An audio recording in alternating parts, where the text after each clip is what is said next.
Amis lecteurs, amis téléspectateurs, amis du Congo, c'est un plaisir pour nous d'être reçus chez vous ce jour. Nous, c'est congoindépendant.com et Cheikh Fita News dans le cadre de l'émission Congo-Kinshasa, vue de Bruxelles. Et dans l'émission d'aujourd'hui, nous avons un invité. L'invité, c'est Professeur Faustin Kwakwa. Professeur Faustin Kwakwa, bonjour. Bonjour, bonjour Cheikh Fita, bonjour Bodiamba. Si je ne me trompe pas, vous êtes proche de l'ESID. L'ESID, c'est le parti que dirige Martin Fayoulou Madidi. Et surtout ici en Belgique, vous êtes curé dans une paroisse, c'est cela? C'est bien cela, oui. Et soyez le bienvenu donc à notre émission d'aujourd'hui. Et pour cette émission, Monsieur Ambawechi, comment aimeriez-vous qu'on commence l'émission? Mais justement, l'actualité oblige. On va demander à l'abbé Faustin Kwakwa les dernières nouvelles qu'il a reçues de notre pays où les évêques continuent leur mission de bons offices. Ils sont, semble-t-il, au niveau de tractation en vue de la signature de l'arrangement particulier. C'est bien ça? Oui, d'abord je dirais, je transmettrai mes salutations aux téléspectateurs. Pour répondre à votre question, il est vrai que les évêques continuent leur tractation. Ils ont été vendredi voir les MLC et jeudi voir les MLC et vendredi voir le Premier ministre Sami Badibanga. Aujourd'hui, les évêques sont répartis chacun dans son diocèse pour célébrer sans doute la fête de l'Épiphanie, demandant à tous les composants, à toutes les composantes, de pouvoir continuer à déposer leurs suggestions, propositions sur les arrangements particuliers. Donc, on en est là pour le moment. Et toujours dans l'actualité, nous épinglerons un fait. Il y en a qui ont signé, il y en a qui n'ont pas signé. Vous pouvez nous rappeler un peu qui n'ont pas encore signé, pourquoi? Pourquoi? Bon, je commencerai par la première question, qui n'ont pas encore signé. Il y a par exemple le MLC, avec tous ceux qui font partie du front pour la sauvegarde de la Constitution, qui n'ont pas encore signé, mais ils ont promis qu'ils allaient le faire. Il y a Sami Badibanga avec ses partenaires qui hier étaient dans l'opposition, mais qui sont partis prendre part au dialogue de l'OUA. Et voilà, c'est ce qui sont aujourd'hui membres du gouvernement. Ces groupes-là refusent aussi de signer. Donc, à ma connaissance, ce sont ceux-là. Et j'ai appris aussi que Azarias Roubera, comme un individu président d'un parti politique, lui aussi n'a pas signé les accords. Madame Eve Bazaïba, qui est la tête d'affiche du Front pour la sauvegarde de la Constitution, exige qu'on octroie au Front la présidence de l'organe qui doit s'occuper du suivi de l'application de l'accord du 31 décembre. Quel est votre commentaire là-dessus? Bon, j'ai déjà eu à prendre position là-dessus. Je pense que d'abord, dans un premier temps, c'est sa liberté que de pouvoir exiger, puisque quand on est dans un dialogue, dans des consultations, on est libre de pouvoir exprimer ses désirata, ses ambitions. Mais de l'autre côté, par rapport à l'idéal que nous poursuivons dans le pays, surtout si on doit prendre l'opposition dans son ensemble, y compris le front, car eu égard à tout ce que nous avons fait jusque-là comme chemin pour pouvoir nous battre pour le non-changement de la Constitution, je constate un fait. Quand Madame Bazaïba réclame cette institution-là, elle se pose comme la seule disons, le Front se pose comme le seul défenseur de la Constitution. Alors que depuis des années, la Constitution a été défendue par tout le monde. On a l'impression qu'elle manque tellement de confiance à la personne à qui on veut confier cette responsabilité, comme pour dire c'est nous qui sommes des garants de la Constitution, dont nous devons assumer cette responsabilité pour que ça ne soit pas qu'il n'y ait pas de dérapage. Là, je trouve que c'est une ambition qui est un peu démesurée. De deux, c'est un problème qui regarde en fait la réponse à la question pourquoi a-t-on accepté que M. Etienne Tshisekedi puisse prendre la tête de cette institution-là? Ça, c'est une autre paire de manches. Parce que la responsabilité confiée à M.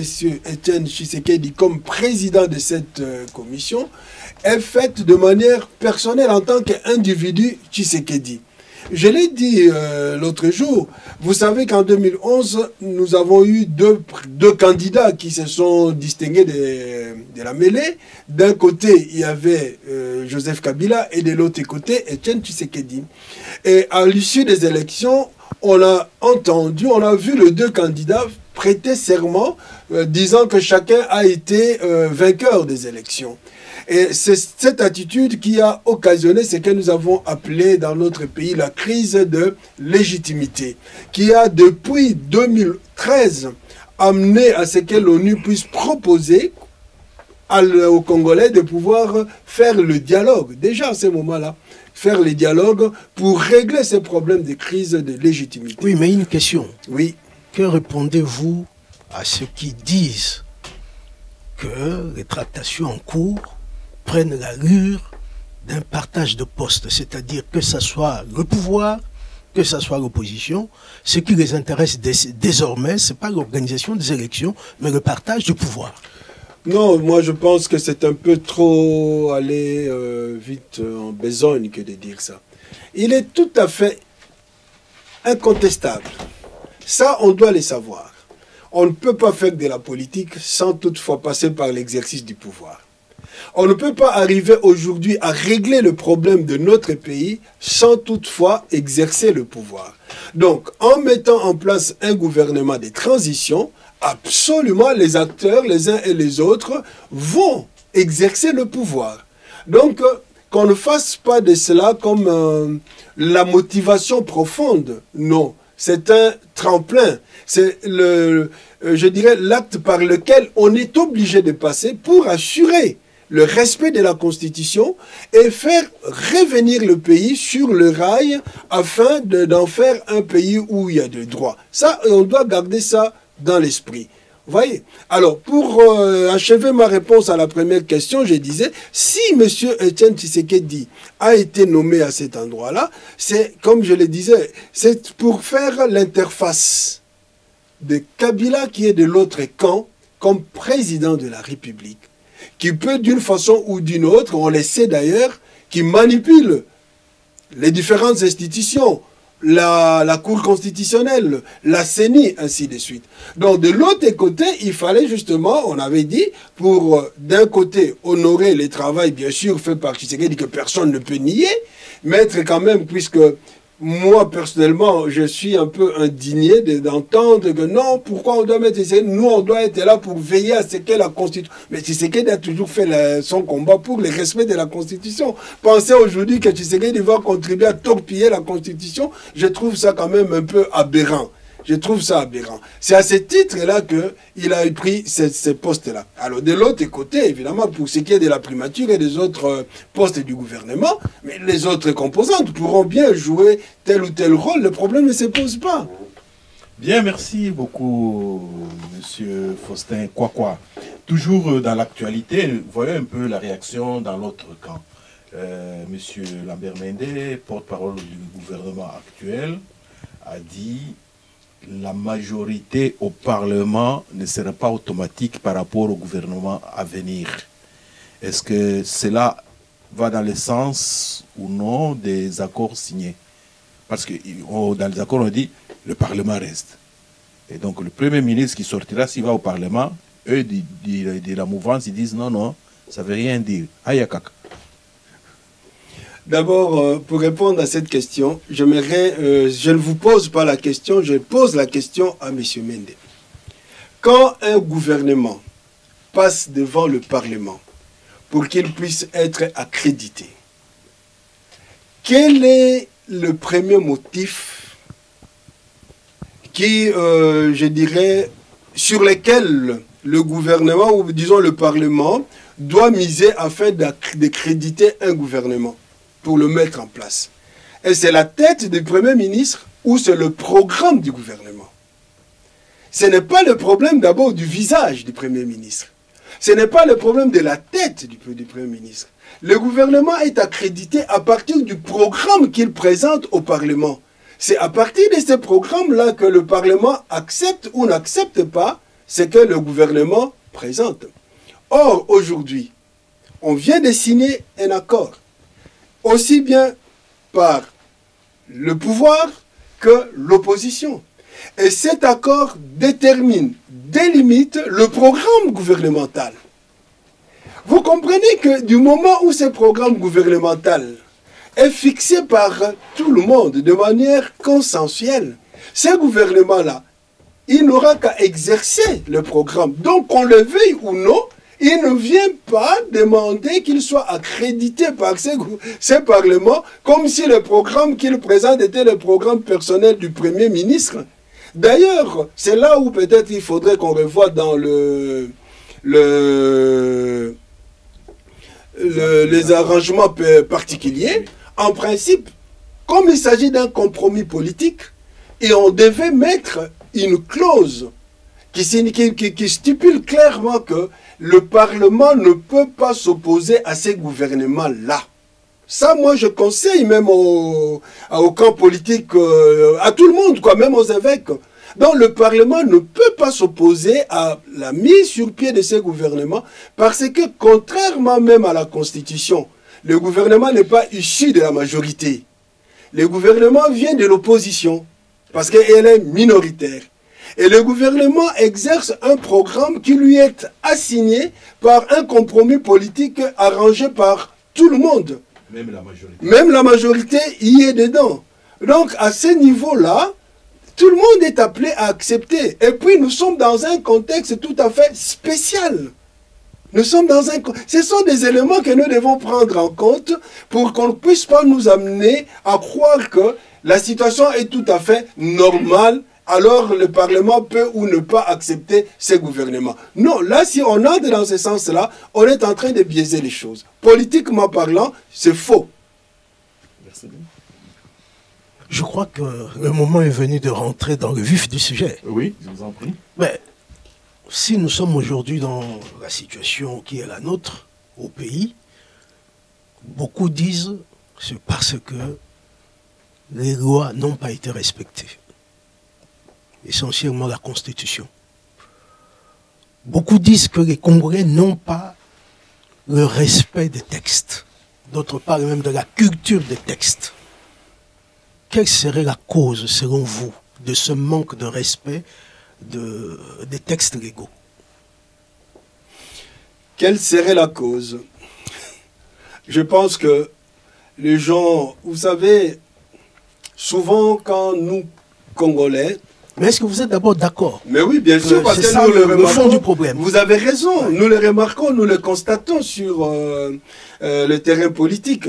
Et pour donner cette réponse, moi je voulais dire d'abord, j'espère que les gens seront tolérants pour comprendre et arriver aussi à accepter ce que je veux dire. Nous avons souvent un petit handicap de ne pas faire ce qu'on peut appeler l'autocritique de nos actes.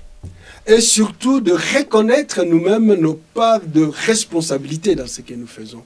Et moi, je suis celui qui prône justement la responsabilité dans ce qui ne va pas, qui nous revient en tant que fils et filles du pays, au lieu de pointer du doigt d'abord les autres, les grandes puissances de ceci, de cela. Je suis de cette école-là. Et pour répondre à votre question, je constate vraiment avec regret que le vrai problème, il est au niveau de la mentalité. Pourquoi j'ai dit la mentalité? Quand vous faites l'analyse sociopolitique de ce qu'on appelle la société anglo-saxonne, quand vous avez par exemple un philosophe qu'on appelle Wittgenstein, qui dit « quand dire c'est faire », c'est-à-dire que ce que tu dis doit se réaliser dans la pratique. Et cette manière de voir caractérise la société anglo-saxonne et d'ailleurs même occidentale. Comprenez justement souvent quand l'homme politique africain a dit quelque chose au Congolais, vite l'occidental te dit, oui, il a dit ceci, il croit qu'il va respecter ce qu'il a dit. Plus d'une fois, devant l'Assemblée des Nations Unies, le président Kabila a pris l'engagement, en 2016, il y aura des élections.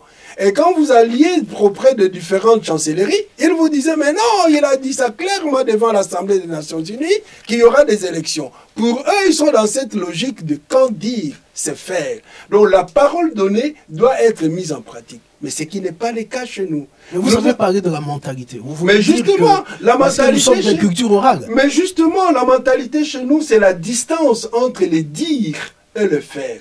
Mais on ne comprend pas quelque chose de fondamental. Nous avons adopté un système d'être, de nous organiser, qui est issu de la manière d'être et de faire de l'Européen, donc que nous appelons les États. C'est comme le match de football. C'est exactement ça. Le match de football n'a pas été inventé par nous, mais nous avons adopté ces jeux. Et quand on joue, on voit comment la population congolaise est vraiment épris du football. Mais les Congolais ne peuvent pas mettre un règlement de football qui est propre à eux s'ils veulent gagner. Les stratégies, tout ça doivent être conformes au jeu tel que ça s'applique partout. Gérer un État, c'est pareil. C'est pareil. Si vous ne faites pas l'application de règles de jeu pour pouvoir respecter la loi afin que vous établissiez un État de droit, vous ne pouvez que vivre les situations que nous vivons. Donc pour moi, je trouve que le premier handicap, c'est au niveau de la mentalité. Deuxième handicap, c'est au niveau de la compréhension même du politique. On est resté au niveau où on conçoit le politique comme le mensonge. Comme ça s'est véhiculé depuis l'indépendance. Quand on dit cet homme, même, vous voyez, nos mamans à nous, quand ils disent, toi tu es un politicien, c'est-à-dire que tu es un homme qui trompe, qui ment. Mais ce n'est pas ça l'essence primordiale du politique ou de la politique. Mais nous sommes restés là. Alors, comme on sait que faire de la politique, c'est tromper, faire de la politique, c'est des manigances, alors on bombe la poitrine facilement en disant une chose et en faisant son contraire.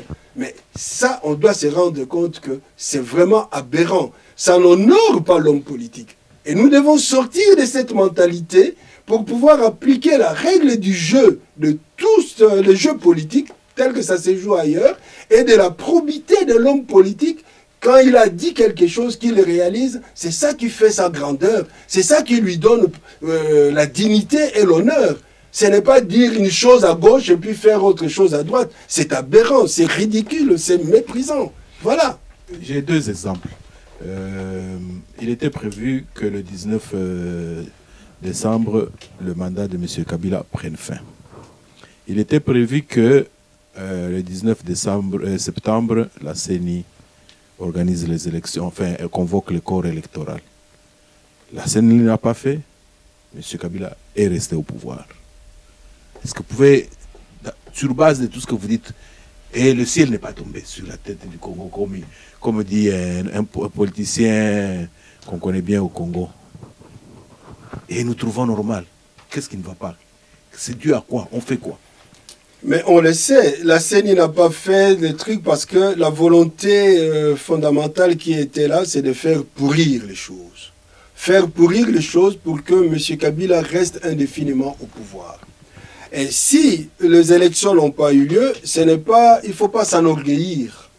Et je trouve que c'est aberrant, c'est un manque de respect que de dire, voilà, on en est arrivé là, le ciel n'est pas tombé sur les têtes des gens.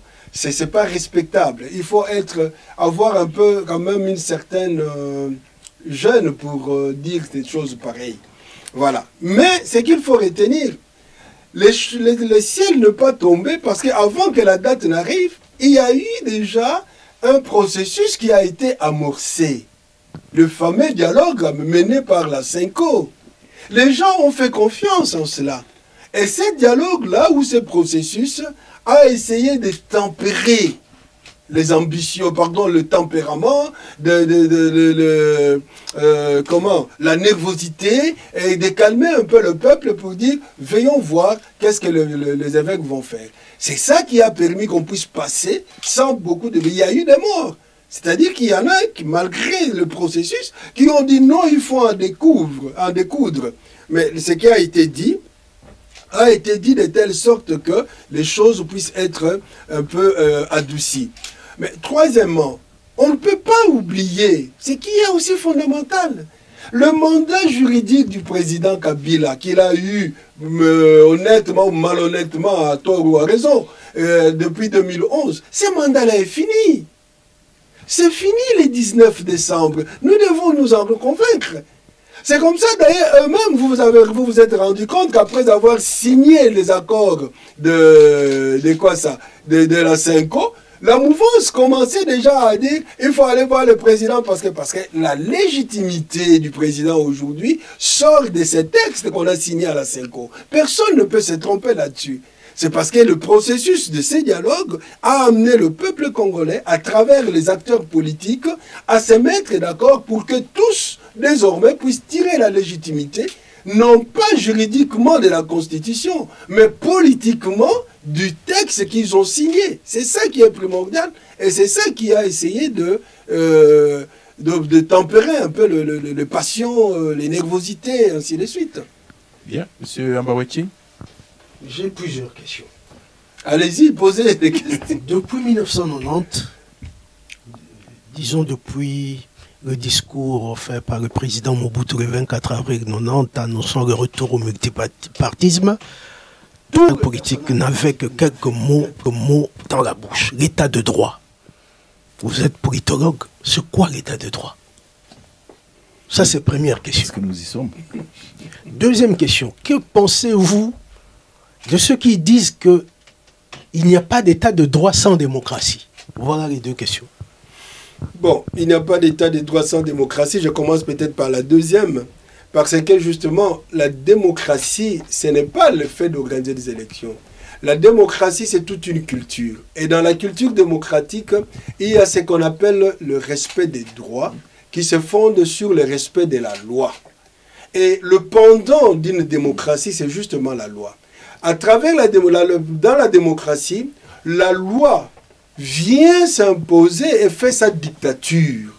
Donc, on sort de la dictature d'un homme pour pouvoir respecter la dictature de la loi à laquelle tout le monde est obligé, où on dit nul n'est supérieur à la loi. Et quand les gens obéissent à la loi, qui est pour le vivre ensemble, à ce moment-là, on arrive à réaliser ce qu'on appelle le développement et le bien-être.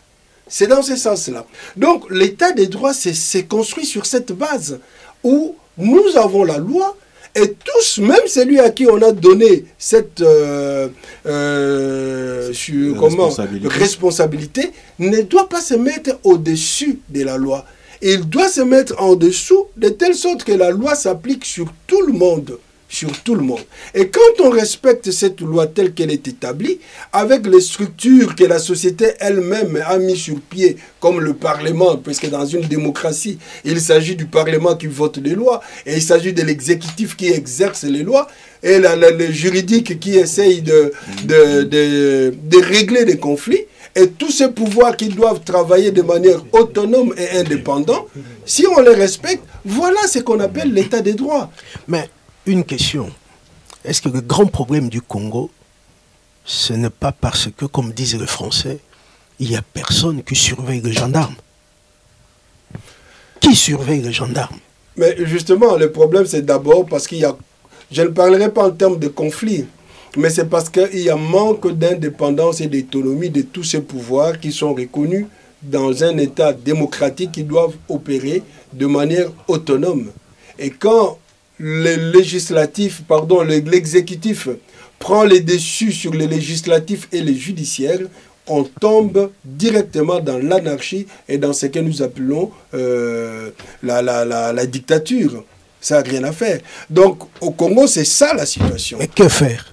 Mais que faire justement? Nous devons revenir. C'est comme ça, moi je pense, quand certains hommes politiques congolais parlent de la nécessité de construire un état de droit, peut-être pour ceux qui ne comprennent pas ce que c'est un programme politique qui a toute sa consistance et toute son importance pour le Congo de demain. Ce ne sont pas des vains mots quand on les dit. C'est-à-dire qu'il faut que nous trouvions des hommes politiques qui sont animés par qui ont d'abord, qui sont des hommes de culture politique, parce qu'il s'agit bien d'avoir une culture politique pour pouvoir accepter de mettre sur pied une démocratie. Comme je l'ai dit, la démocratie, c'est toute une culture. Et avoir cette culture politique qui sait que je fais ceci pour le bien de tous, pour la nation. Et en ce moment-là, la loi, elle doit être au-dessus de moi et pas moi au-dessus de la loi. Puisque la loi est au-dessus de moi, tous les organes appelés à fonctionner doivent réellement fonctionner de manière autonome. Le jour où nous aurons un tel homme à la tête de l'État qui fera respecter cette indépendance des différents pouvoirs, le Congo se mettra sur le chemin. En quelques mots, si vous devez appliquer toute cette théorie sur ceux qui animent aujourd'hui le Congo, que diriez-vous? Mais la théorie, c'est clair. Moi, je veux vraiment que vous parliez des animateurs en face de votre théorie-là. Ils se sont mis au-dessus de la loi ou pas? On est dans une dictature ou pas? Mais bien sûr, le pouvoir actuellement, oui, là d'où nous venons, jusqu'où nous sommes, tous ont été au-dessus de la loi. Ça, c'est un modèle à bannir. Ça, c'est clair. Et il s'avère que pour l'avenir du Congo, les acteurs politiques actuels, ce n'est pas parce qu'on ne les aime pas. Ils ont fait mauvaise figure. Ils n'ont pas conduit l'État à son niveau où on pouvait l'espérer. Donc, en principe, parce qu'il faut juger les gens à partir des actes qu'ils ont posés, moi, personnellement, je ne les choisirai plus. Il faut aller chercher ailleurs d'autres acteurs qui pourront... Dites-le à la population qui nous suit. Mais je l'ai dit à la population, il faut choisir d'autres acteurs. Eux, ils ont déjà fait preuve. On voit encore même aujourd'hui, ils continuent à se cramponner au pouvoir parce que pour continuer encore à faire perdurer ces actes qui empêchent l'avènement d'un état de droit. Donc, nécessairement, il faut chercher d'autres acteurs, par des voies électorales évidemment, qui travailleront dans ce sens-là. Et le peuple doit se rendre compte que c'est en choisissant, c'est ça qu'on appelle l'alternance en démocratie. L'alternance sont bien fondées, c'est quoi? Aujourd'hui, vous avez un qui travaille. Vous l'appréciez ou vous ne l'appréciez pas. Si vous ne l'appréciez pas, vous le mettez de côté. Vous mettez un autre. C'est lui qui viendra, se rendra bien compte que mon avenir politique dépend du peuple. Parce que si je fais ceci, qui est favorable au peuple, demain le peuple peut me reconduire. Mais si je ne le fais pas, le peuple va m'écarter. C'est alors qu'on va commencer à respecter le peuple. Mais si le peuple ne s'impose pas comme la dernière instance qu'on appelle souverain primaire pour se choisir ses chefs, vous aurez toujours des gens qui vont vous imposer leurs lois. C'est ça. Mais est-ce que ce n'est pas parce qu'il manque... Je vais formuler ma question autrement. Il n'y a pas de démocratie digne de ce nom sans contre-pouvoir. Est-ce que ce n'est pas justement parce qu'il manque de contre-pouvoir que l'exécutif parvient à phagocyter les autres pouvoirs et les lois sont violées impunément, justement parce qu'il n'y a pas de contre-pouvoir, pour rappeler à l'ordre celui qui viole les lois? Et je le compléterai. Qui dit contre-pouvoir dit sanction. Dans la situation congolaise, qui peut sanctionner? Qui? Bon, quand on parle de contre-pouvoir au niveau de la démocratie, parce que au niveau même de la... Quand vous dites par exemple l'État, vous avez là l'exécutif, vous avez aussi le législatif comme le judiciaire. Ils font partie de l'appareil que nous appelons l'État. En tant que tel, du point de vue des relations qui doivent exister entre ces différentes structures, pour qu'il y ait démocratie, il faut absolument qu'il y ait une indépendance du pouvoir de chaque institution. Le législatif qui est appelé à voter des lois ne peut pas voter des lois sur mesure, selon pour faire plaisir à un individu. Ça, c'est une autonomie qui est là. Mais ça, c'est au niveau de principe. Au niveau de principe, pourquoi j'explique? Parce que la question était, est-ce que c'est parce qu'il n'y a pas un contre-pouvoir? Je voudrais relever les différents niveaux du contre-pouvoir. Au niveau de ces instances-là, le contre-pouvoir est assuré par le judiciaire, qui essaye d'observer l'application des lois, qui n'attend pas qu'on lui dise ceci, cela, quand il y a quelque chose. C'est elle, le judiciaire, qui intervient quand les lois sont violées, quand que ce soit le judiciaire, l'exécutif ou le législatif ne fait pas ce qu'il doit faire. Ça, c'est au niveau de ces trois pouvoirs. Mais au-delà de ce pouvoir-là, il y a aussi le peuple lui-même, qui doit exercer son pouvoir en tant que souverain primaire. Il faut s'indigner. Voilà justement, le peuple doit s'indigner, dénoncer et même manifester pour dire non à ceci, non à cela. Quand le peuple ne manifeste pas, quand le peuple devient bonasse, accepte tout, se fait instrumentaliser, en ce moment-là, ceux qui ont le pouvoir font n'importe quoi. Et dans le peuple, il y a la classe qu'on appelle souvent la société civile. La société civile. La société civile a un grand rôle dans le peuple. Évidemment, cette responsabilité revient aussi aux partis politiques de pouvoir conscientiser, éduquer, sensibiliser la population. La société civile a l'obligation, au niveau de la population, de conscientiser, de sensibiliser et d'éduquer cette population pour qu'elle prenne conscience de sa responsabilité, de son rôle citoyen dans la gestion de l'État. Et tous ces éléments-là sont favorisés par le premier acteur qu'on appelle le chef qui a, comme on l'a dit, qui est le garant de tout l'avenir de la République. Si les garants n'empêchent pas ces instances-là à fonctionner, les choses iront bien. Mais si les garants prend un profil dictatorial, empêchant toute manifestation, tout esprit critique, tout éveil de conscience, alors vous voyez, on arrive à la fourberie. Ok. Nous allons pratiquement vers la fin. Et pour ne pas amener notre population qui nous suit dans des théories, rien que dans les théories, j'aimerais que vous me répondiez par oui, non. Et puis, est-ce que, compte tenu du procès de Diongo, par exemple, vous pouvez dire que notre justice est indépendante ou pas? Pas du tout. Compte tenu du procès intenté contre Moïse Kantumbi, vous pensez que notre justice est indépendante ou pas? Pas du tout. Compte tenu du fait que Mende, dernièrement, il a dit, lui qui a signé les accords, il a dit non, quand on rentrera au Parlement, le Parlement, ce ne sera pas automatique. Vous pensez que ce Parlement est indépendant ou pas? C'est pas indépendant, et puis une telle déclaration est aberrante. Bien, maintenant, vis-à-vis c'est le message maintenant qu'il faut adresser à la population.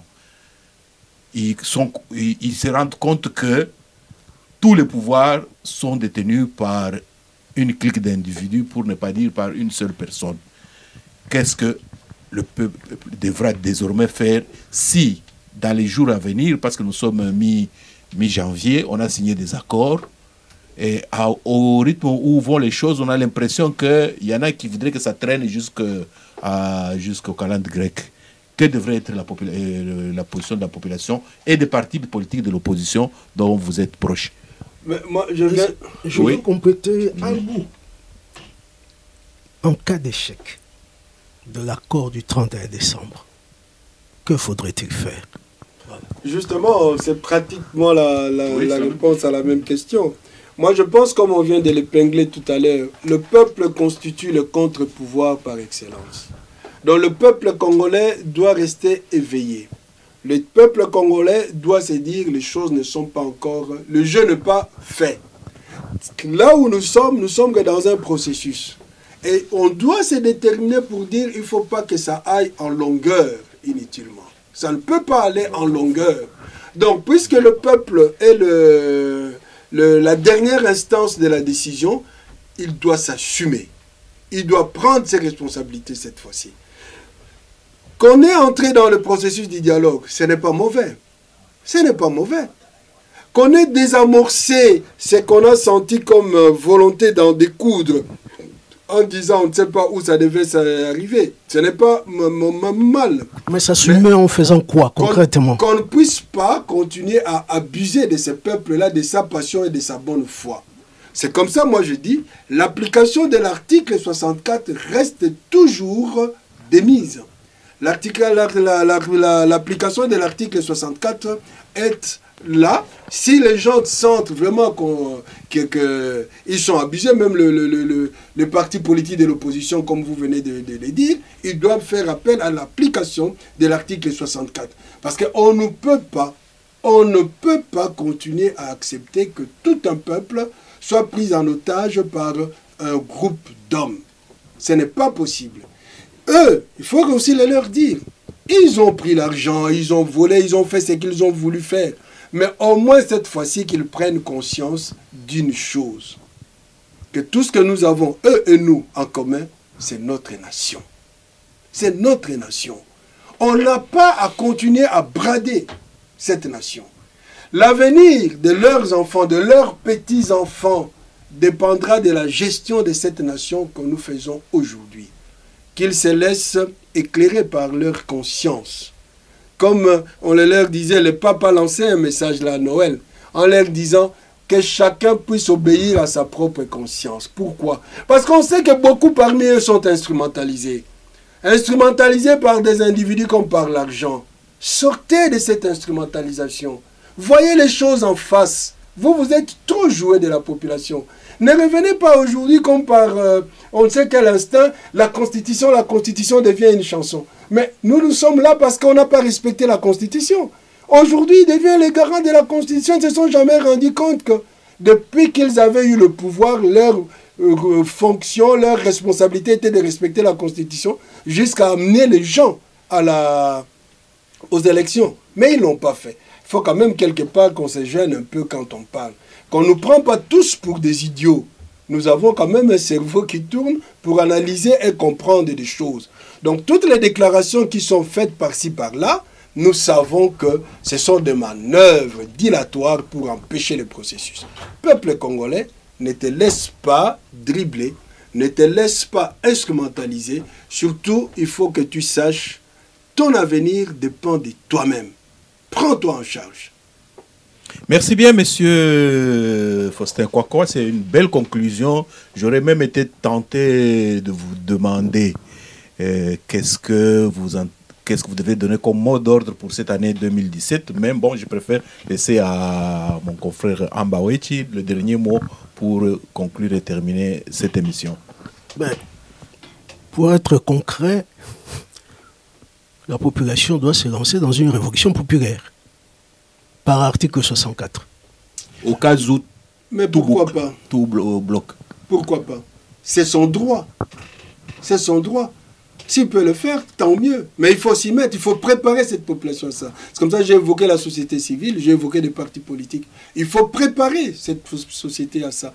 Et même les évêques qui mènent les dialogues, il ne faut pas qu'ils se laissent manipuler. Il ne faut pas que les choses traînent en longueur. Ils connaissent, ils savent ce qui se passe.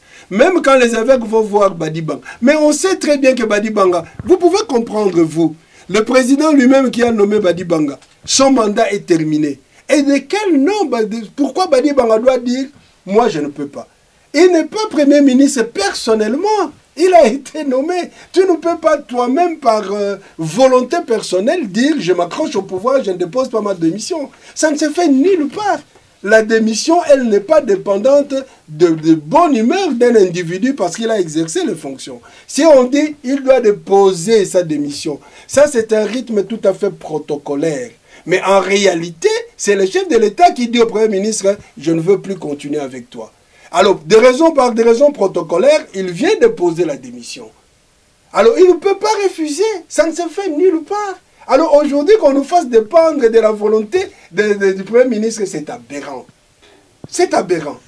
Merci beaucoup, monsieur Faustin Kwakwa, pour avoir accepté de répondre à notre invitation pour cette émission Congo-Kinshasa, vue de Bruxelles. Congo-Kinshasa, vue de Bruxelles, comme je le dis au début, c'est une initiative de deux chaînes, de deux journaux en ligne, congoindépendant.com et chekvitanews.com.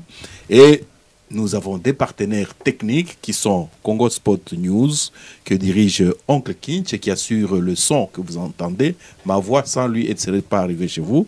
Et nous avons aussi notre réalisateur de tous les jours, c'est Gérard Kanabassao, que nous remercions, et qui assure la qualité des images qui sont parvenus chez vous. Encore une fois, merci beaucoup à notre invité, merci beaucoup à mon confrère Podo Ambawechi, merci beaucoup à Tonton Kinch, et merci beaucoup à Gérard Kanabassa. Et surtout, merci beaucoup à vous qui nous suivez.